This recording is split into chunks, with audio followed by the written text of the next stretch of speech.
waaw salaamaaleykum maa ngi leen di nuyu waa KS Sport TV xam nga di rafetlu vraiment seen déplacement bi ngeen ñëw fii nii partagé ak ñun ak journée bi nga xamante ne dañ ko def ak jumelage ak waa Mbour. donc depuis vendredi ba léegi ñoo ngi fi ak ñoom donc di wax ni journée bi li ko taxoon a jóg mooy que vraiment partagé ak xale yi nga xamante ne ñoo jóge Mbour ñoo fii nii uniquement pour basket. donc ak vacance bi nii dina permettre xale yi nekk en compétition tey ji boo xoolee championnat petite catégorie ba léegi nii commencé gul donc xale yi ñoo ngi jouer loolu di leen permettre ak fekk déwén ñu mun a nekk en compétition. di rafetlu vraiment déplacement bi Mbour def mooy coach Pa Alla donc depuis vendredi ba léegi moo ngi fi ak tey jii nii ñoo ngi ci basket bi. ngoon tamit am naa nañ beneen activité mooy basket bi ñuy def dañuy permettre tamit xale yi comme ni ma ko waxoon léegi nekk en compétition te ngoon dinañ fi recevoir ki nga xamante ne mooy 16 basket. donc 16 basket dina ñëw coach Laye Ndiaye jiite ko ànd ak ay xaleem bu ko defee ñu def mini tournoi boo xamante ne ñun ñu fi nekk mooy ay wane bi académique bu Cité Sonatel ak 16 basket ak waa Mbour ñu joué fait tournoi boo xamante ne dina permettre xale yi gën a sentir basket bi fii au niveau de Malika. donc beneen mbir bu may waxaat mooy di saluer initiative bi nga xamante ne monsieur Seye def na ko mooy place bi nga xamante ne jox na ko waa Mbour nga xamante ne depuis vendredi ba léegi fa lañ nekk logé nekk fa nekkin bu am solo. donc di ko ñaanal yàlla lépp li nga xamante ne mëbën na ko si xale yi ak li nga xamante ne mëbën na ko tamit si mairie yi di ñëw élection yi di ñëw yàlla jàppale ko mu gañe ko.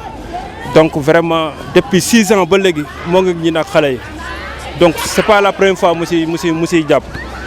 donc suñ première activité bu njëkk def moom moo njëkk jàppale kon nag tey ji bu ñëwee ba fii nii tamit dañ koy sant di ko gërëm di duggalat si moom quoi di ko ñaanal yàlla may ko gudd fan ak wér. ak lépp loo xamante ne yéen na ko si àddunaam yàlla defal ko quoi. gis nañu yaa ngi remercier monsieur Seye mais bi xoolee organisation.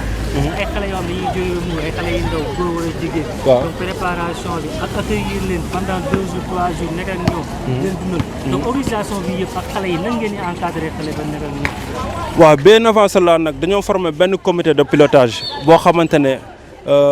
si xale yi Amadou Thiam moo ko dirigé. comité de pilotage bi ànd ak seeg ki nga xamante ne mooy Moustapha Seck ñaa ngi ko Seck moom ñoo yore organisation bi yëpp lépp li nga xamante ne concerne na activité bi si côté matériel si côté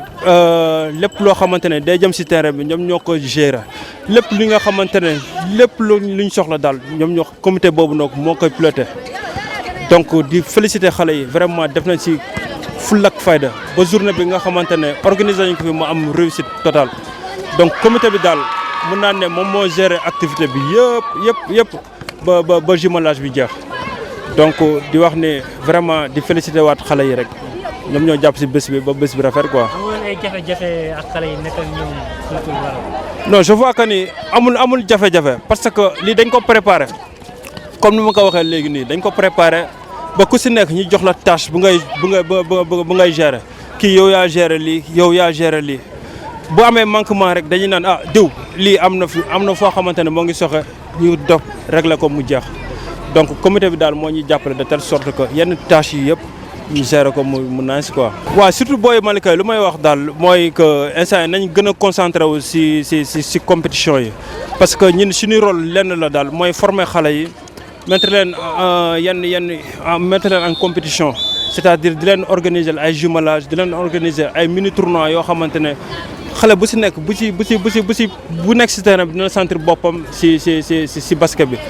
donc mënoo former xale di ko former ba benn âge bi nii te mënul gën dem basket wala mënul recevoir beneen équipe boo xamante ne que dafay ñëw di fi basket kon nag lu muy jàng kon du si mën a sentir boppam. donc yenn jumelage yi ak yenn tournois yi ak yenn match amical mooy permettre xale bi nekk à l'aise ba mini compétition quoi. waaw si kanam tamit programme am nañ yeneen programme yoo xamante ne def nañ ko ba novembre le 4 incha allah dañu fexe dem Gorée def visite bu ñu defee visite ba pare def match boo xamante ne ñi nag waa Gorée lay concerné bu ñu jógee Gorée dañu programmé dem Mbour xam nga fay leen bor bi quoi comme que ñëw nañu dañ fexe ñun tamit ñu dem déplacé wu. bu loolu weesoo tamit ba def suñ tournée yi ba pare dañ fi organiser benn tournoi boo xamante ne mini championnat lay doon ñu xool centre yi nga xamante ne wala club yi nga xamante ne ñoo nekk aux alentours ñi ñëw participer ci tournoi boobu dina permettre xale yi tamit gën a nekk en compétition. tey jii boo xoolee sama xale yi vraiment ñoo ngi jàng basket mais lu leen manqué mooy compétition donc di lancer waat appel xam nga autorités yi nañ ci ñëw jàpp parce que fekk déwén am nañ mbëbët vraiment jouer championnat petite catégorie donc di lancer waat appel gars yi nañ ñëw jàpp ci xale yi. nañ ñëw jàppale xale yi am réussite comme seen yeneen morom li ñu ko defee tey jii boo nee Malika wax dëgg fa neex yàlla dañ ne